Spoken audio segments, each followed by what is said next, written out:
If you've ever wondered how to accurately predict and increase your profit margins on Amazon, the FBA calculator that they have, that's going to be your new best friend. By the end of this video, you're going to know exactly how to use this tool to make sure that you know that you're making the most of every sale, that you're maximizing those margins, and that you're staying competitive in Amazon's marketplace. So Amazon sellers, they often overlook the impact of hidden fees that happen on Amazon. It's a great marketplace to be selling on, but they often underestimate costs on their overall profitability.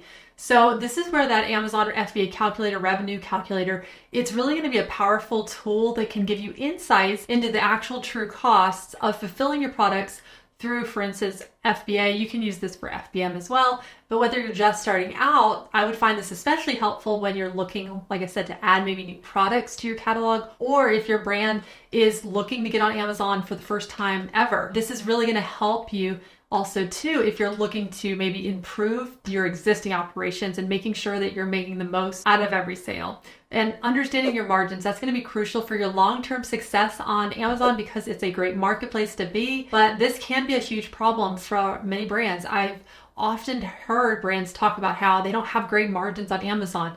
So understanding this and then optimizing this will really help you improve and then change your profit structure while also leveraging the massive traffic and high conversions that you're going to see for your brand on Amazon. Now, it's possible to profit while selling on Amazon. I want to say that. I'm here to show you how you can do that, and you can look through this revenue calculator and it can really help you. Now, I want to walk you through how to use this calculator step by step so that you can really look at improving that bottom line and stop leaving money on the table.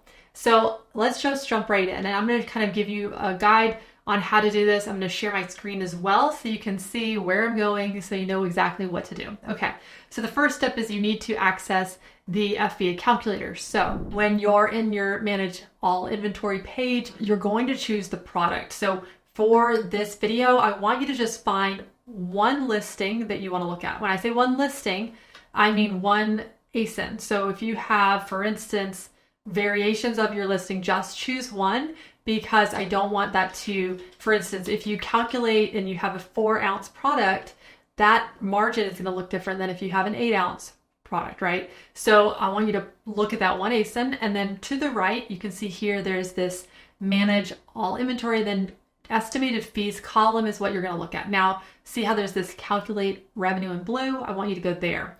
Now you'll need to input your information. So once you have that pop-up that's now open, you can set your price. This is also good, for instance, if you want to test out a new price point, because you can kind of fiddle around with seeing how this impacts your profit structure, and then review for, like I said, every single item. But we're going to just show one for this example. Now, it's important because if you ignore this piece, you could be losing money every month and not even be aware of it. You know, there's the referral fee, the Amazon fees, those are set. So you'll see those things you really can't adjust, but it's usually typically like 15% of your price for most categories. Okay, the next step is you're going to add in your fulfillment costs. So now you'll want to enter everything that you can think of. So this will include FBA fees that are associated with storage, your shipping, handling. If you have Amazon Fulfill Your Orders, you're going to choose that as your option. Now, I do have a video explaining the differences between FBA and FBM, and if you want to check that out, that video will be here for you to watch. Now, I do love how there is now even a place for remote fulfillment with FBA. And this is if you want to maybe sell your products to customers in Canada, Brazil, Mexico, but you still want to use your US fulfillment centers to ship those orders, but you don't want to have to pay like import fees and deal with that. That is something that you can actually choose and see how much that would cost you. And then there's also the section here, you'll see service add-ons. Now, typically you will be having your warehouse, your 3PL handle that. But if you're just looking to grow and scale really quickly, you might want to choose Amazon to do some of those prep services for you, and you'll be able to see their current costs there. I will say long-term, it's going to be better if you are doing it, you know, having your warehouse do it or 3PL doing it for you, but that information is there for you because Amazon offers it. So next we've got storage costs. This section is going to be huge for Q4 and also in general as you just want to make sure that you're paying attention to keep inventory at Amazon's warehouses. Now, new for this year, there is now this inbound placement service fee, and that allows you to not have shipments as split up. But that does add an extra fee so that you can choose the splits and where you're shipping it to get really a solid understanding of your cost. So if once you've already created your shipment, for instance, a recent one, you can use that information to input like where it's getting shipped to from there. Now, the estimated shipping cost per shipment, like I said, once you actually create your FBA shipment in Seller Central, you can add that per shipment cost there. And then what it's going to do is it's actually going to calculate for you the per unit cost. Okay, next we've got the cost of goods sold. So that's a really key step. This is probably the most straightforward. This is most likely the one you've always been calculating and putting in. But that's going to be your cost of manufacturing or purchasing the product. And including in those costs, that's going to give you a more accurate idea of your total expenses, and also helps you understand how your margins are being impacted. Now, there is a miscellaneous cost section you can see here too. But you could add, for instance, overhead if you want to build that into calculating your profit margins. I would recommend adding it to this miscellaneous section or anything else that hasn't already been captured. The real big key and the problem that brands run into is when they forget a cost and they don't account for it. And so for every sale, if you're barely making money or not doing enough on margins, then you really can be negatively impacting your business. Now, once you've entered all of your necessary information, the FBA calculator is going to display your estimated profit margin, your net profit, and other data points you can see here. This will really give you a clear picture of how much money, per sale after all the fees, after all the costs are actually accounted for. And if you know how many sales you get in a 30-day time period, make sure to add that number in the open space there, because that'll then show you your net profit in dollars.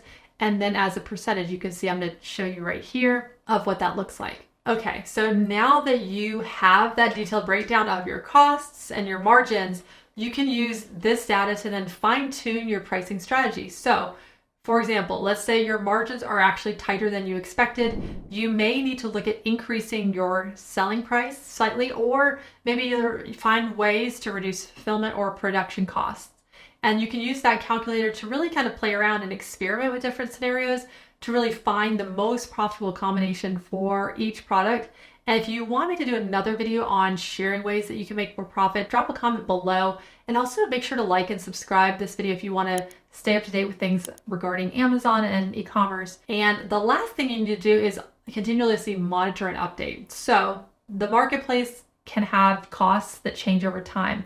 Especially Amazon's fees, they fluctuate even throughout the year. So make sure that you revisit this revenue calculator regularly to update kind of anything that's new or that has changed. Any kind of fee changes you'll see that Amazon has put into place, that'll be reflected there. So that's going to make sure that you're optimizing your margins based on the most up-to-date information. And 2024, this was the first year where we saw quite a few updates to fees. So it's really important to review those if you haven't done so already.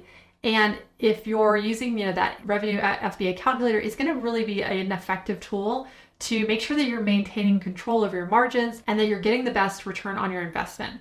And it does really simplify their fee structure, because a lot of people get confused about all the fees, and it helps you to make a decision based on what the data, what the numbers are showing you. So if you're not already using it, make sure to check that out and use that and really get a price point that you would help your business to grow and have healthy margins.